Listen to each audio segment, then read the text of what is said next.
Queria contar para vocês um breve testemunho antes de expor as escrituras. Quando eu estava na Malásia, um irmão, ele chegou para mim e perguntou: pastor, sua igreja é grande? Eu olhei para ele e eu sabia o que ele estava querendo dizer. Ele queria saber quantos membros tinha a minha igreja. Eu olhei para ele e falei: meu irmão, a minha igreja é a igreja de verdade. Só disso que o irmão precisa saber. Por que eu disse isso a ele? Porque não importa o número de pessoas que a igreja tenha. Ela pode ser uma igreja verdadeira ou uma igreja falsa, com 10 membros ou com 1000 membros. Não importam os membros da igreja, ou o número, ou quantidade da igreja. Importa uma coisa: ela é uma igreja verdadeira. E é isso que eu também quero expor um pouco para os irmãos hoje, no livro de Lucas, no capítulo 17. Então, se você puder, por favor, abrir a preciosa palavra de Deus no livro de Lucas, capítulo 17. Convido você a abrir a sua palavra, Lucas, capítulo 17. Não tem ninguém nos visitando essa noite, né? Creio que não. Amém.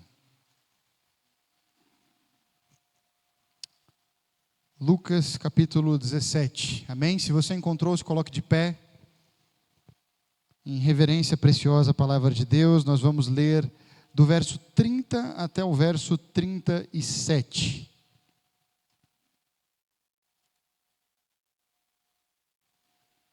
Diz assim a preciosa palavra de Deus: sim, tudo será como sempre foi, até o dia em que o Filho do Homem for revelado. Nesse dia, quem estiver na parte de cima da casa, não desça para pegar suas coisas. Quem estiver no campo, não volte para casa. Lembrem-se do que aconteceu à esposa de Ló, que quem se apegar à própria vida a perderá. Quem abrir mão de sua vida a salvará. Aquela noite, 2 pessoas estarão dormindo na mesma cama. Uma será levada e a outra deixada. 2 mulheres estarão moendo cereal no moinho. Uma será levada e a outra deixada. 2 homens estarão trabalhando juntos num campo. Um será levado e o outro deixado. Senhor, onde isso acontecerá? Perguntaram os discípulos. Jesus respondeu: onde estiver o cadáver, ali se ajuntarão os abutres. Essa é a palavra da boca do próprio Jesus, escritas no texto sagrado, e que nós temos o privilégio hoje de ouvir. Com a mesma reverência, eu peço a Ti que abaixe a sua cabeça, feche os seus olhos, vamos orar.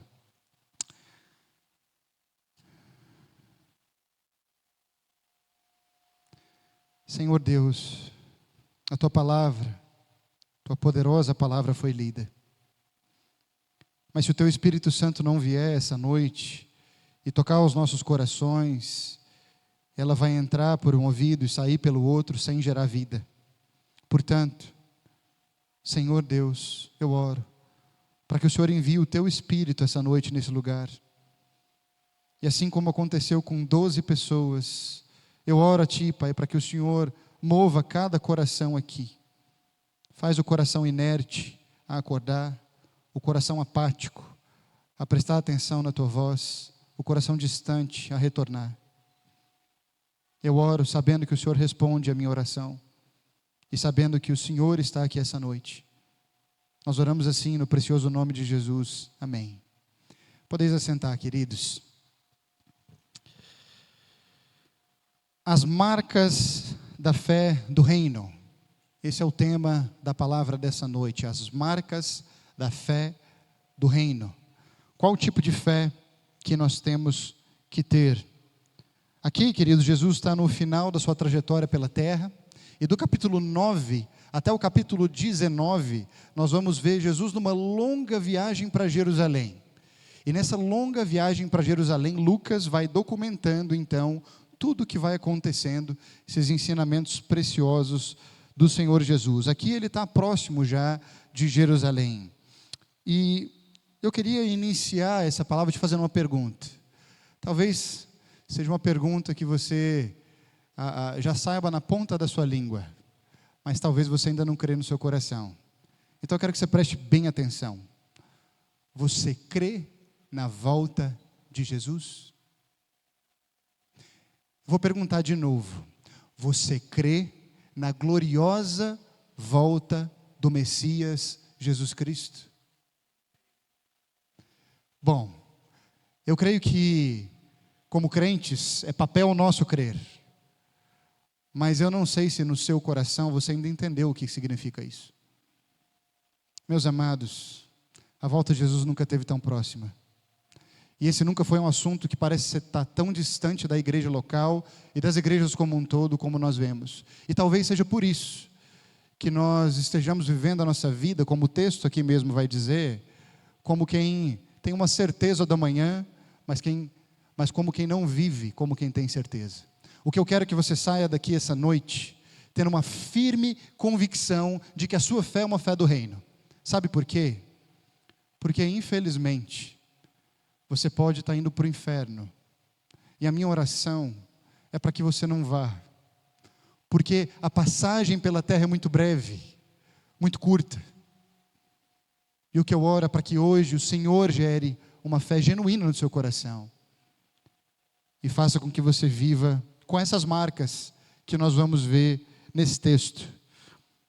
William Gurnall, um puritano, disse o seguinte: quem olha para o céu com expectativa, vive na terra com santidade. Talvez o que esteja faltando nos nossos dias são isso. Uma santa expectativa de olhar para o céu todos os dias, como quem tem a certeza de que o céu vai se abrir e de que o Filho do Homem vai descer com seus anjos e vai, de uma vez por todas, nos arrebatar junto a Ele. Essa tem que ser a sua e a minha expectativa. Enquanto isso, o que esse texto quer dizer é que a fé daqueles que pertencem ao reino, ela é vigilante, ela é cheia de perdão, ela é grata de coração e ela alimenta uma viva esperança na volta do Rei. Eu quero ver com você esses 4 pontos hoje, nessa noite. Primeiro ponto, a fé que pertence, ou daqueles que pertencem ao reino de Deus, é vigilante, é cheia de perdão no coração, não tem rancor, é grata de coração e demonstra isso. E em quarto lugar, ela alimenta uma viva esperança na volta de Jesus. Amém? Todos comigo? Vamos para o primeiro ponto então. A fé que o Senhor espera nos encontrar é uma fé que tem, ou que gera vigilância no nosso coração. Veja comigo o verso 1 e o verso 2 desse texto. Nós vamos decorrer todo o texto. Peço a você que esteja com sua Bíblia bem aberta. Nós vamos decorrer todo o texto e ler esse texto, investigar qual é o tipo de fé então que nós temos que ter. Verso 1 e 2. Jesus disse a seus discípulos: sempre haverá o que leve pessoas a cair em pecado, mas que aflição espera quem causa a tentação. Seria melhor ser lançado no mar com uma pedra de moinho amarrada ao pescoço do que fazer um desses pequeninos pecar. A versão Almeida, eu acho que ela responde um pouco melhor essa questão. A versão Almeida diz assim: é impossível não cair em tentação nesse mundo. Jesus aqui ele está reconhecendo que no tempo que nós estamos amarrados ao pecado. Nós estamos no que os teólogos chamam de uma zona cinzenta. Mesmo que eu queira me livrar do poder do pecado, eu não dou conta. É por isso que Paulo vai dizer, lá em Romanos capítulo 7, o mal que eu não quero fazer, esse eu faço, o bem que tanto eu persigo em fazer, esse parece que está distante de mim. Não sei quem é que vive esse dilema. Eu vivo esse constante dilema em acordar e querer de uma vez por todas ver o pecado sair da minha mente, do meu coração. Mas enquanto nós estamos nessa zona cinzenta, a conta não fecha. Vai existir pecado. Mas Jesus continua o texto, e olha o que ele diz: ai daquele que faz um filho, ou um desses pequeninos, cair. O que ele está querendo dizer? Que vai existir pecado na terra. Você vai continuar pecando, infelizmente, mesmo com o Espírito Santo sobre você. Mas o que o texto está querendo dizer é: ai daquele que causa escandolon, que é a palavra grega para cair em tentação. Ai daquele que faz com que outros caiam em tentação, que são veículos, pedras de tropeço para outras pessoas. E aí aqui fica bem sério o texto, e o tom de Jesus é muito severo. Essa é uma das sentenças que a gente vai ver Jesus dando para quem estava nessa palavra perto dele, tanto fariseus como discípulos, mais severa da palavra de Deus. Você sabe o que Jesus diz aqui? Ele diz que para quem faz o irmão ou um pequenino cair na fé, e escândalo não é só quem deixou o outro chateado, tá? Escândalo aqui é quem faz o outro se desviar da fé, fica tão escandalizado que ele começa a duvidar de quem é o próprio Jesus, o próprio caráter de Jesus. E o que o Jesus aqui vai dizer é que se alguém cometer esse tipo de audácia contra um filhinho de Deus, o melhor é que ele amarrasse uma pedra de moinho no pescoço e se atirasse ao mar. Não sei quem aqui já viu uma pedra de moinho, mas uma pedra de moinho dessa época era uma pedra de mais ou menos 1 metro de diâmetro, maciça. Ela só conseguia ser movida por um animal. O que Jesus está dizendo para esses que estão aí fora, pastores, mestres, e quem sabe você essa noite, que desvia o outro da fé, que pega verdades bíblicas e manipula elas. Não tem problema você ser homossexual, está tudo certo. O reino de Deus aceita todo mundo. Vamos aqui fazer casamentos a rodo. Não tem problema. Ou então, quem diz que pode matar bebê.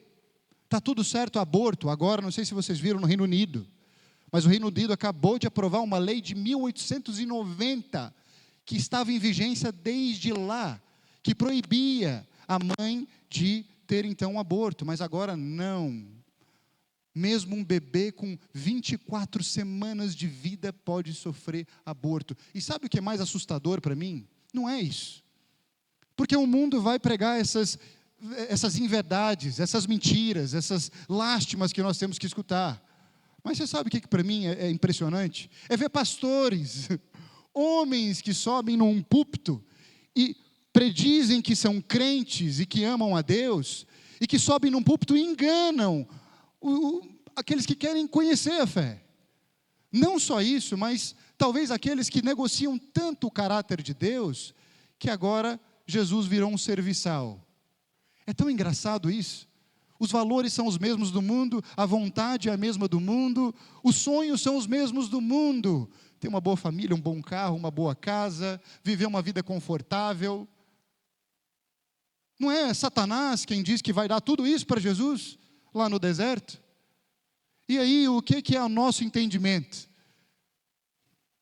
Só mudou o mordomo. Se antes era Satanás quem trazia o prato para mim, agora eu faço de Deus meu mordomo para os meus sonhos egoístas, minhas vontades mundanas. Entende isso, não? E quando você alimenta esse tipo de fé nos outros, com o seu testemunho ou com a sua pregação, o que Jesus está dizendo para você, e para mim, e para todos nós é, se você for um desses que faz os meus pequeninos, meus filhinhos na fé caírem, o melhor é que você amarre uma pedra desse tamanho no seu pescoço, e que você pule ao mar para ir para a maior profundeza possível. Essa é a sentença que o Senhor diz. É uma das mais severas falas do nosso Salvador em toda a Escritura. Por que isso? A gente ama cantar o ousado amor de Deus, bondade de Deus. Mas, meus queridos, eu tenho uma filha agora, Alice, está com 15 dias de vida. Ai de quem chegar perto da minha filhinha para tentar manipulá-la, mentir, quem tentar desviar ela dos caminhos que eu, com tanto apreço, com tanto amor, tenho tentado e vou ensinar para minha filha. Entende isso, não? Nós amamos chamar Deus de Pai. Mas quando o Pai levanta a mão sobre nós, nós preferimos correr e ir para onde tem um outro abrigo. Não faça isso. O que o texto está querendo dizer para mim e para você é: cuidado. A fé que você pensa que pertence só a você, não pertence. Ela impacta todos ao seu redor. Essa, logicamente, é uma hipérbole que Deus usa, que o próprio Jesus usa, é um exagero intencional para comunicar a extrema seriedade do pecado de escandalizar os outros. Lutero disse o seguinte: para que nenhum homem leve de forma leviana o cuidado com os fracos na fé, Jesus então usa essa ilustração. E João Calvino vai dizer: nada há de mais sério do que destruir a fé de um pequeno crente. Jesus sai então dessa exortação e ele vai para o segundo ponto da nossa pregação. A fé que nós precisamos então ser encontrados é, em primeiro lugar, vigilante. Em segundo lugar, ela é uma fé cheia de perdão. Vamos ler do verso 3 ao verso 10. Acompanhe comigo. Portanto, tenham cuidado. Se um irmão pecar, repreenda-o. E se ele se arrepender, perdoe-o. Mesmo que ele peque contra você 7 vezes por dia, e a cada vez se arrependa e peça perdão, perdoe-o. Os apóstolos disseram ao Senhor: faça a nossa fé crescer. O Senhor respondeu: se tivessem fé, ainda que tão pequena quanto um grão de mostarda, poderiam dizer a essa amoreira: arranque-se e plante-se no mar, e ela lhes obedeceria. Quando o servo chega do campo, depois de arar ou cuidar das ovelhas, o Senhor lhe diz: venha logo para a mesa comer conosco? Não. Ele diz: prepare minha refeição, apronte-se e sirva-me enquanto como e bebo. Você pode comer depois. E acaso o Senhor agradece ao servo por fazer o que lhe foi ordenado? Da mesma forma, quando vocês obedecem, devem dizer: somos servos inúteis, apenas cumprimos o nosso dever. A forma como Jesus começa esse texto é simplesmente maravilhosa. E eu não sei se você tem aquela Bíblia da qual as palavras de Jesus estão em vermelho ou em negrito. Eu amo essa Bíblia, porque são palavras do nosso próprio mestre, da boca, do oráculo de Deus saindo da própria boca do mestre. Não é alguém que somente escreveu, é o Senhor Jesus dizendo. É maravilhoso demais escutar da boca do próprio Deus algo tão maravilhoso. Queridos, a ordem aqui de repreender não é uma licença para a dureza, mas é uma rejeição à indiferença. O silêncio, ele pode preservar uma falsa paz, mas a verdadeira paz nasce do amor que busca a restauração do outro. E aqui vem uma palavra para a igreja. Quanto tempo você tem escondido do seu irmão de ser um veículo de repreensão e de amor? As igrejas talvez estejam cheias disso mais do que nunca. Museus de santidade. Uma falsa santidade externa, mas que não habita no coração. Queridos, igreja é lugar de imperfeição. Igreja é lugar onde o pecado é revelado. Igreja é lugar onde eu tenho que ter segurança de que se eu cair, o Clayton vai me ajudar. De que se eu cair, o Júnior vai me levantar. A Celen vai me exortar. Porque por muitas vezes nós nos perdemos no meio da nossa própria vivência. E aí aqui vem a primeira questão do texto. Jesus diz: repreenda o pecado. Não seja omisso. Não deixa passar. Não fica querendo que a imagem da igreja seja mais importante do que a vida da igreja. Queridos, uns dias atrás nós estávamos na escola de membros da Igreja Batista Calvário. E eu estava passando o estatuto com os irmãos e disse a eles: se algum momento, algum escândalo acontecer aqui na igreja, podem ficar tranquilos. Nós vamos ser o primeiro a noticiar. Sabe por quê? Eu não estou nem aí para a imagem da igreja nesse sentido. Eu estou aí para a fidelidade com as Escrituras. E a palavra de Deus diz então que nós precisamos exortar o irmão. Só que essa exortação, como o texto diz, ela é cheia de amor. A exortação é para arrependimento, não é para exposição.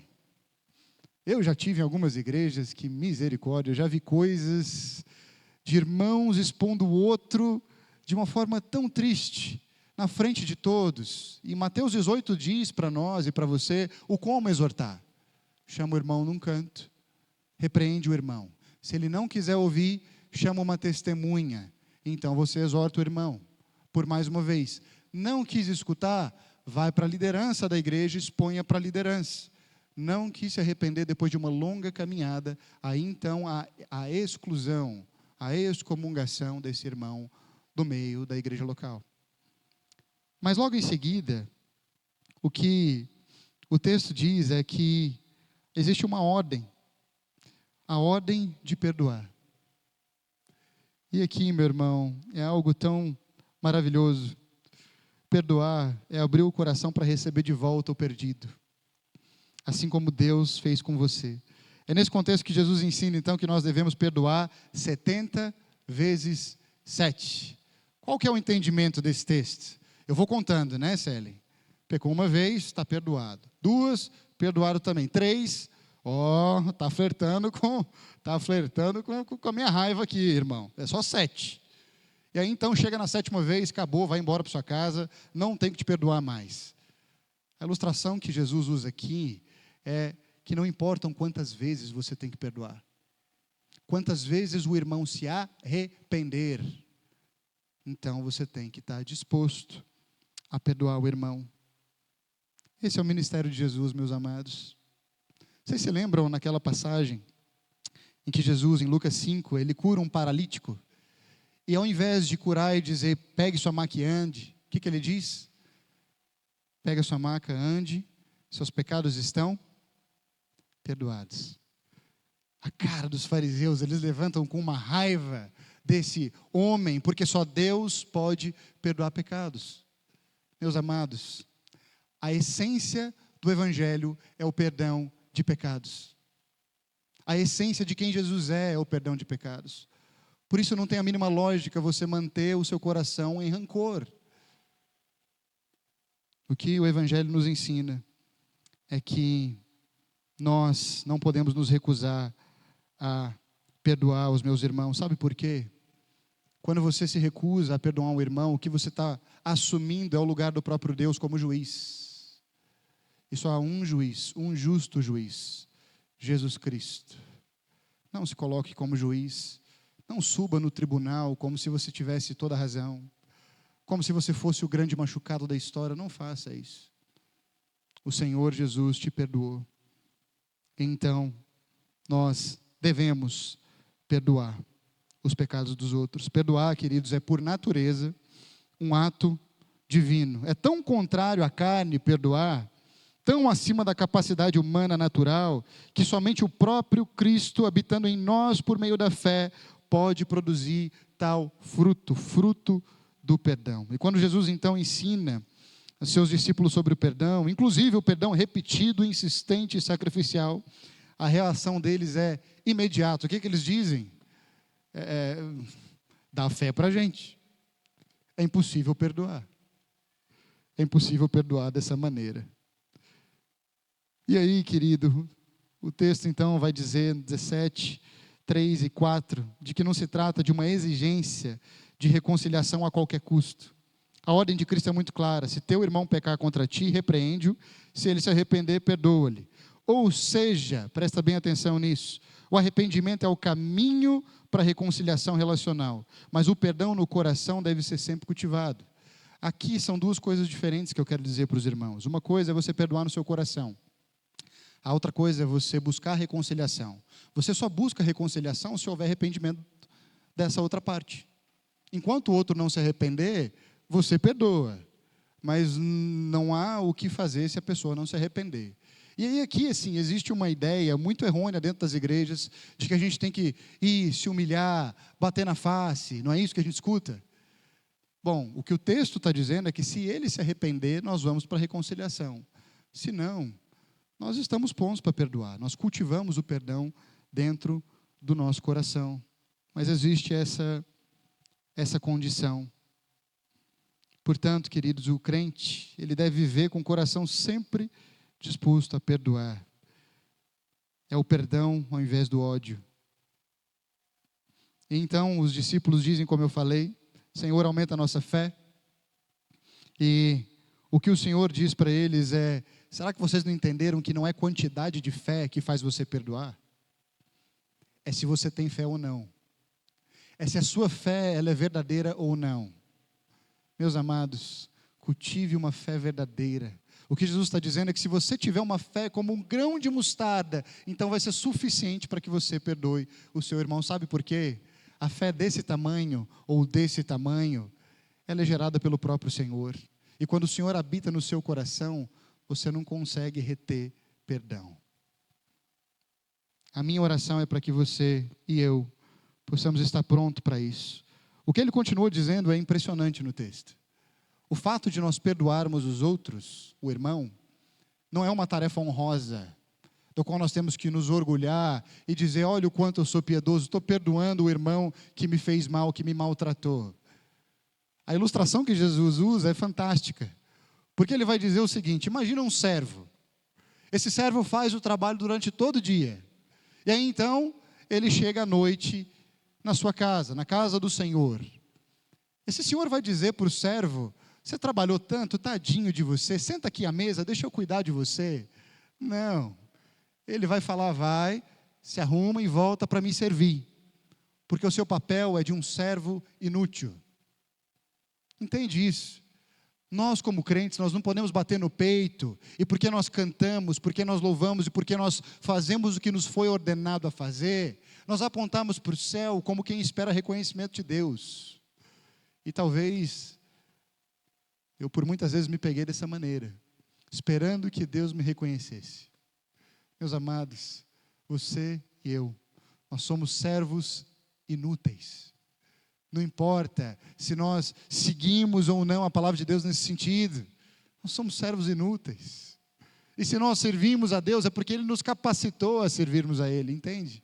É porque Ele mesmo habitou no seu coração e abriu o seu coração para isso. Perdoe. Não retenha o perdão, não. Não cultiva rancor no seu coração, não.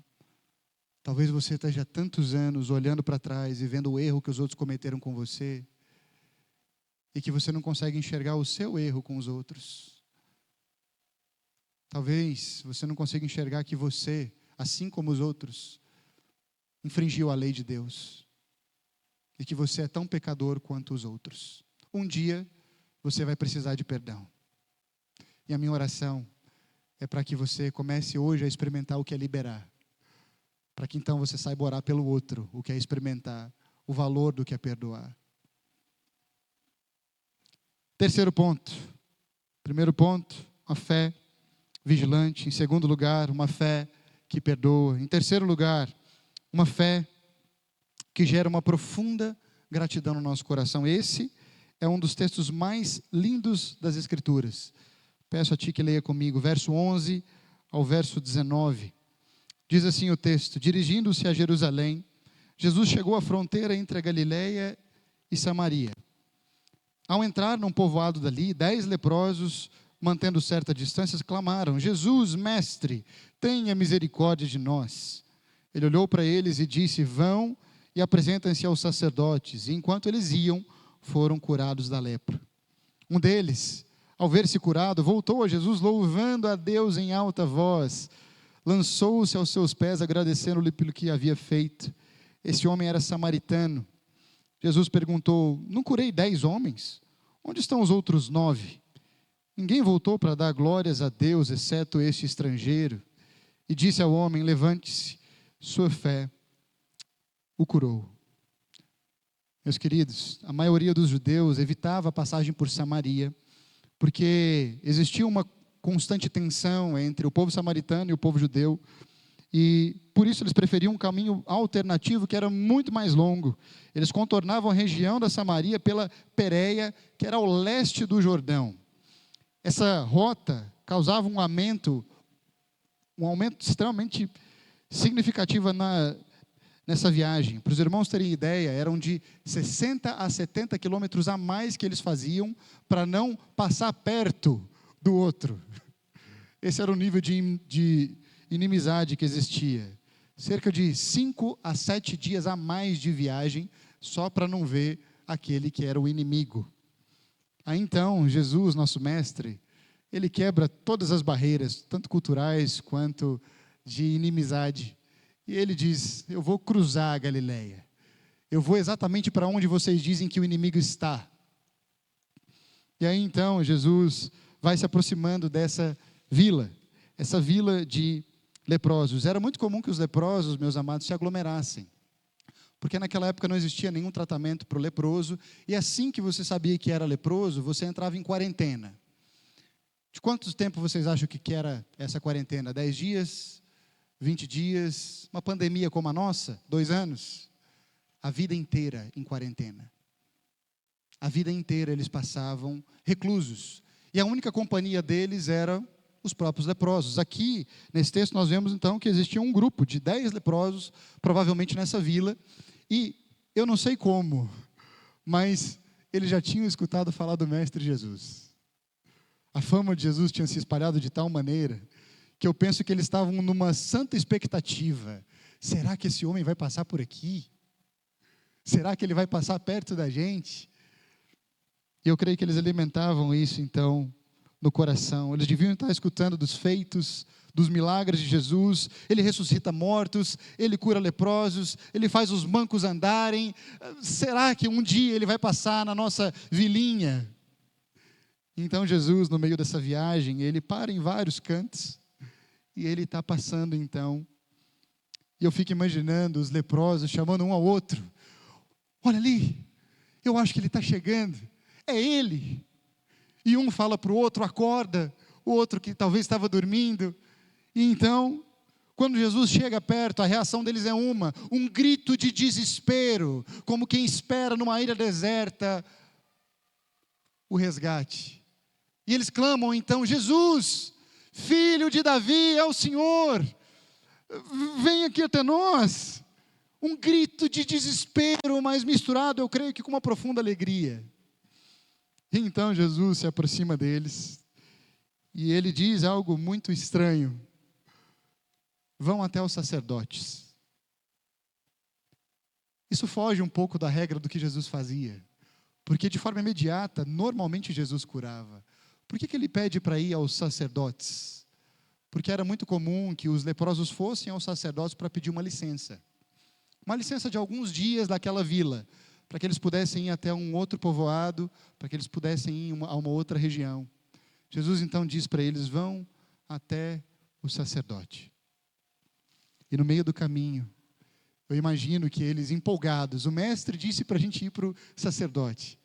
Eu imagino que no meio do caminho, as mãos de um começam a ser curadas, os pés de outro começam a ser curados, as feridas vão embora, um que tinha ferida na testa, no queixo, no peito, e um começa a olhar para o outro e dizer: você está vendo?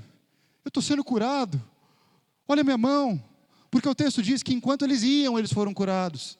Eu imagino que um olhava para o outro e dizia: olha o que está acontecendo, olha o que está acontecendo, nós estamos sendo curados. Ao que um deles para e olha para as mãos e para os pés e para o corpo e diz: espera aí, vocês estão entendendo o que está acontecendo? É Jesus, não é um sacerdote, não é um ato religioso, não é um fato de eu ir para um lugar que vai me salvar, é o fato de eu crer naquilo que o mestre disse. Jesus é o Filho de Deus, vocês estão entendendo isso? E aí então, esse único homem volta a Jesus. Os outros 9, talvez corroídos pela instituição, pela religião, pelos mecanismos religiosos, não percebem. Um volta. E esse a hora que chega em Jesus, ele só tem uma coisa a fazer: se ajoelhar aos pés do mestre, se entregar completamente. E aí então Jesus olha para ele. Jesus sabia o que tinha acontecido, mas ele olha para ele e fala assim: eu não curei 10? Aonde é que estão eles? Aonde que estão os outros 9? Só um voltou para dar gratidão. E queridos, entenda uma coisa, eu não estou querendo dizer que os outros não sentiram gratidão. Muito provavelmente eles sentiram no coração uma gratidão. Mas uma coisa é sentir gratidão por Deus, a outra é demonstrar a gratidão por Deus e pelos seus feitos. Deixa eu te fazer uma pergunta. O que mais Jesus precisa fazer pela sua vida para que finalmente você seja grato e se arrependa e volte aos pés do Mestre como quem fez tudo pela sua vida. O que mais que Ele precisa fazer? Talvez alguns de nós, essa noite, continuariam andando e iriam para o sacerdote, achando que a instituição, achando que a igreja, achando que de alguma forma é algum outro aspecto que não o próprio Jesus e o relacionamento com Ele.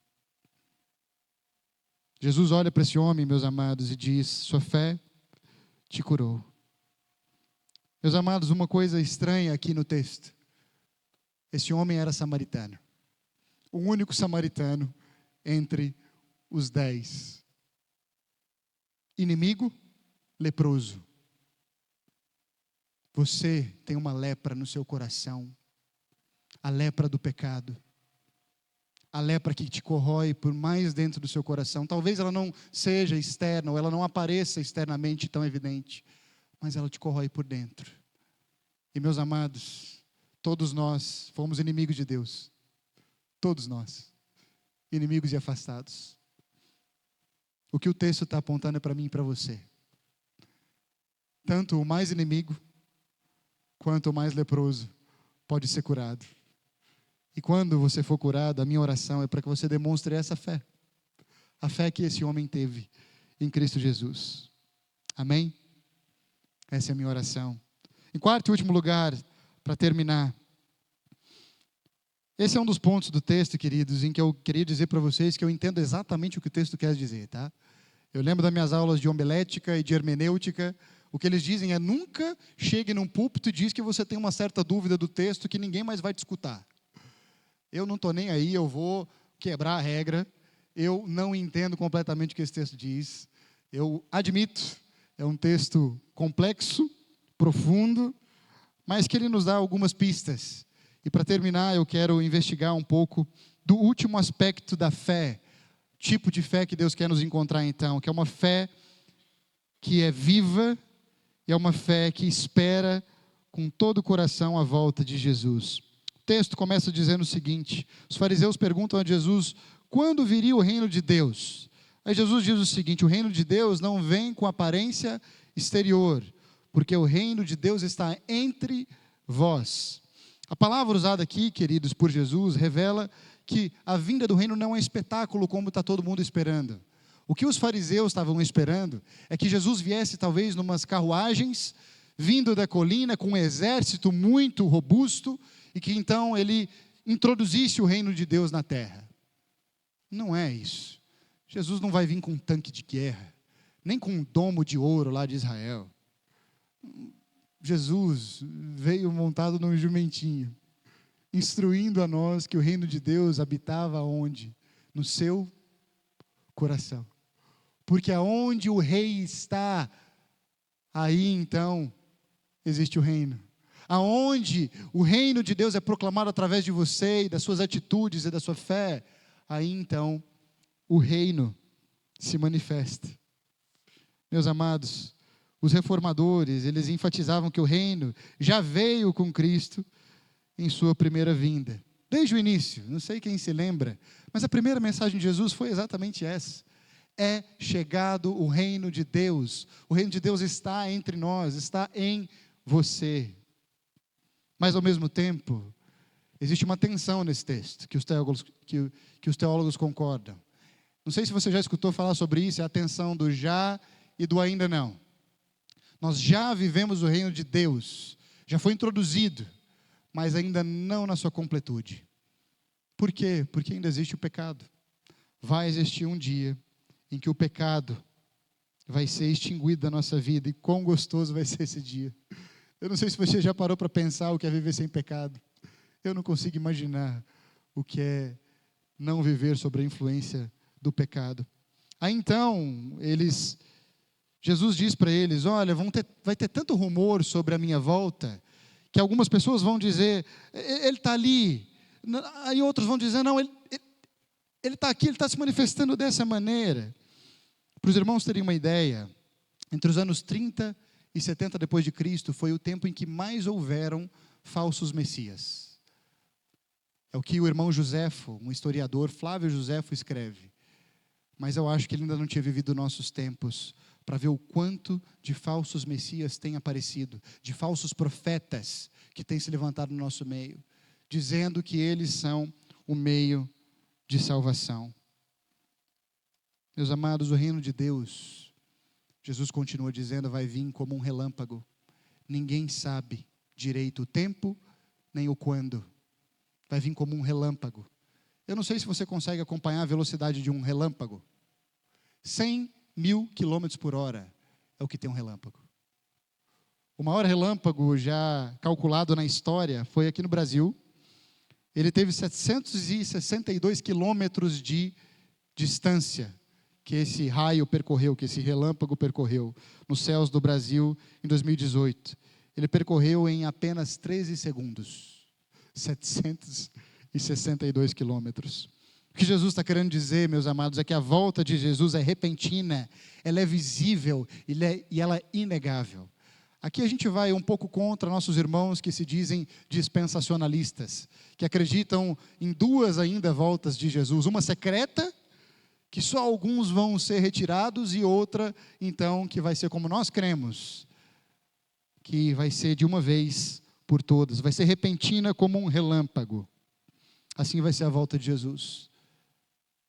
Meus amados, eu sei que parece coisa de filme, né? Mas vai acontecer. Assim como um relâmpago corre os céus e todos vêm de cabo a rabo, assim será a volta do nosso Messias. Alimente isso no seu coração com expectativa, com uma santa expectativa, porque está vindo o dia do juízo do Senhor. Mas antes disso, Jesus diz que é necessário que ele morresse e que ele sofresse muitas coisas. Esse é nosso mestre que sofre por nós. Meus amados, o que Jesus vai então dizer em seguida é que existem duas formas de você esperar. Ou você é como Noé, ou você é como a mulher de Ló. Eu creio que todos aqui conhecem as duas histórias. Noé, um homem que, quando não existia chuva, escuta de um dilúvio que ia percorrer por toda a terra e ia então trazer juízo sobre a terra. Esse homem então começa a produzir um barco, um grande barco.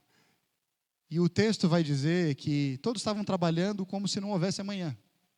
Está lá Noé, batendo o martelinho no barco.